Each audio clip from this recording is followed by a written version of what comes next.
I think it's also the obligation of the industry to look together, how can we work together, how can we partner together. You can't move that piece of, say, handicraft or whatever it is from Uganda to the middle of London in 5 minutes. That's clearly not going to happen. But that then leads into, for e-commerce to function, there has to be a very well-functioning warehousing strategy set up. Is the logistics industry geared to handle that challenge yet, or does it take more? I think the industry is capable to do that today. And if you look at the big players, they're organized and they can do what is needed to do to follow what the consumer today is demanding from them. Look at the Amazons, the Alibabas, the many other big players. They're well organized, and some use their own channels, some use players like us to get the parcel delivered to the house or whatever the location is. The question mark is, how is the consumer experience going to change? Knowing what happened over the last couple of 2 years, with a huge increase in volume, a huge demand, a change of habits, and how is that going to evolve? And I think in the last mile of non-food, I think we can all look at it and predict what is going to happen. The big change is happening in the whole food behavior. Yeah. Buying groceries online in some countries is still a big question mark. Will it ever work? Will I ever do that?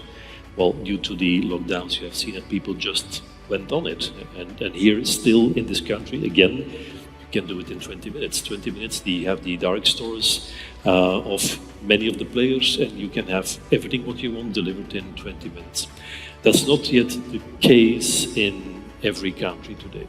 So I see, and I think you need to look at the markets, the quick delivery, Q-commerce, the grocery deliveries, and the non-food, how that is going to evolve.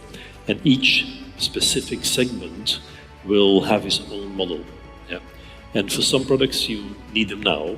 And if you want an iPhone, you need it now. Or you want to be replaced something, you need it now. But many of these products, you don't need it now. And when you look at the whole industry, there will be, at a certain moment in time, I believe, a consolidation in the last mile. There's no need that in certain countries in Europe and also here in the UAE, you have 10 vans driving to the same street, delivering all a parcel to a household. This is not an optimal model, neither sustainable model in terms of, when you think about sustainability.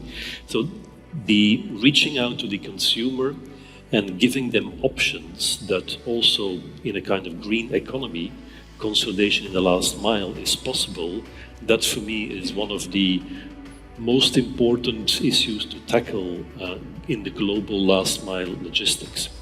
And there will be different models. In some cities, the government will regulate. Yeah.